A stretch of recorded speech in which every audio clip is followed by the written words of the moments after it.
The BPMH Performance Reports. Setup Data.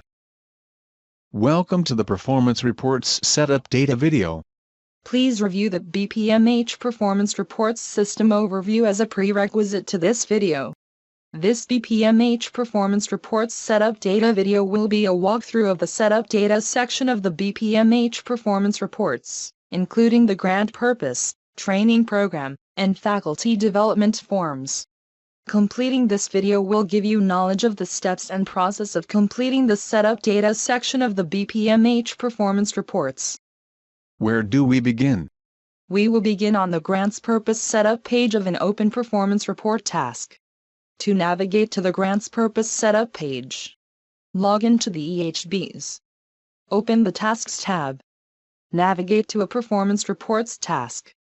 Click the Edit or Start link on the selected task. Click the Grants Purpose link in the left navigation menu. From within an open BPMH Performance Report, click the Grant Purpose link in the left navigation panel. The Grant Purpose Setup page opens displaying one or more grant purpose options. Select the appropriate purpose or purposes from the list provided. After completing a form, it is recommended to always save the page first, before clicking the Save and Validate button.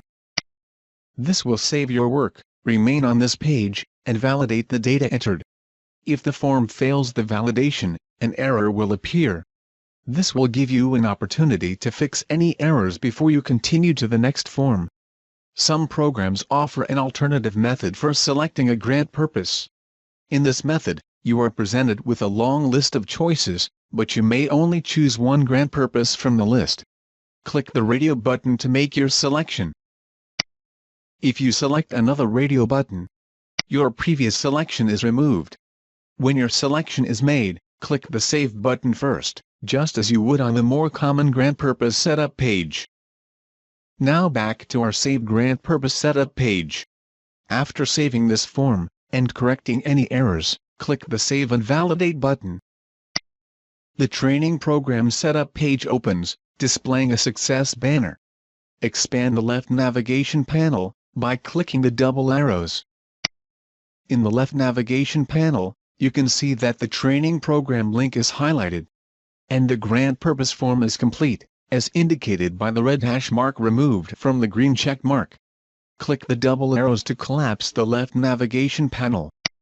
For help completing this form and others, expand the Resources section by clicking the arrow. From the Expanded Resources section, click the Program Manual link. The instruction manual for grantees will open in a new window, for viewing or downloading. This manual will give you the instruction necessary for you to complete these forms successfully. Note: this manual is specific to your program. Now back to the Training Program Setup page. On this page you must enter each training program that was supported with BHPR funds. Each program must be entered separately. We can add these training programs in the Add Training Program section of this form. First, let's create a little working room by collapsing the top navigation panel. To begin adding a training program, click the arrow to select a training program from the list. Note: depending on the grant purpose selection, different types of training programs will be available in the list. From the drop-down list, select the appropriate training program. Note: you must click the Load Program Details button to proceed. Click the Load Program Details button to populate the next drop-down list. Click the arrow to display the degree types to select from. Select the appropriate degree type. The degree type field will populate with your selection. Click the Add Record button to add the record to the training program list. The configured training program will be added to the list. You may add another training program, if applicable, by repeating the previous steps. Click the Save icon to save and check validation. With all errors corrected, click the Save and Validate icon. The Faculty Development Setup page opens displaying a success banner. Click the double arrows to expand the left navigation panel. In the left navigation panel, you can see that the final form in the Setup Data section, the Faculty Development link, is highlighted. And the training program form is complete, as indicated by the green check mark. Click the double arrows to collapse the left navigation panel. On the Faculty Development Setup page, you very simply select one of three options. If you have no faculty-related activities to report, select the corresponding box. If you do have faculty-related activities to report, select the appropriate box. When you have completed the selections, don't forget to save the page first, to check for validations. Then, with no errors to correct, click the Save and Validate button. With all setup data forms saved and validated, the next step is to begin adding data to the performance data forms. In this instance, it is the PC1, Program Characteristics form that opens first. Let's expand the left navigation panel to see what our status is. In the left navigation panel, you can see that the PC1 link is highlighted. And the faculty development form is complete. Note: the performance data forms are specific to your program, and the selections made in the Setup Data section. Please collapse the left navigation panel. This concludes the Setup Data tutorial, but there is one more very important topic to cover. Let me set up the scenario for you. You have completed the Setup Data forms, and you have completed a number of forms in the Performance Data section. Let me show you.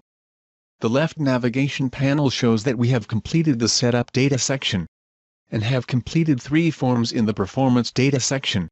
Let's go to the Grant Purpose page to show what might happen if you now change the data in the Grant Purpose form. On the Grant Purpose Setup page you can see we had previously selected both options. One of these selections we can change without any danger, but if we deselect the PAT1 selection, we may lose data. Let me explain.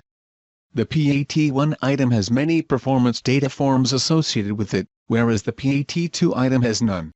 We could safely deselect the PAT2 option, but not the PAT1. Let me show you what I mean. I am going to uncheck the PAT1 option and save the form. This warning message appears, letting us know that data may be lost by completing this action. The message states, changing the selection in the Grant Purpose Setup form will cause the system to delete all data in the other forms that were previously saved and linked to the initial selection, in this form. For this demonstration, to show you how this happens, I will click OK. The Grant Purpose Setup page opens with our option deselected, and an Information Save Successfully message is displayed. To see what that message means, let's expand the left navigation panel. It shows that the complete performance data section has been deleted, and only the Grant Purpose form remains. At this point all data entered previously has been lost. This concludes the BPMH Setup Data video. Contact information. Please use the following contact information for program-related questions or issues. Please contact your project officer. EHBs and technical questions or issues. Please contact the HRSA Contact Center at 877-GO-4-HRSA. That's 877-464-4772. 9 to 5, Monday through Friday.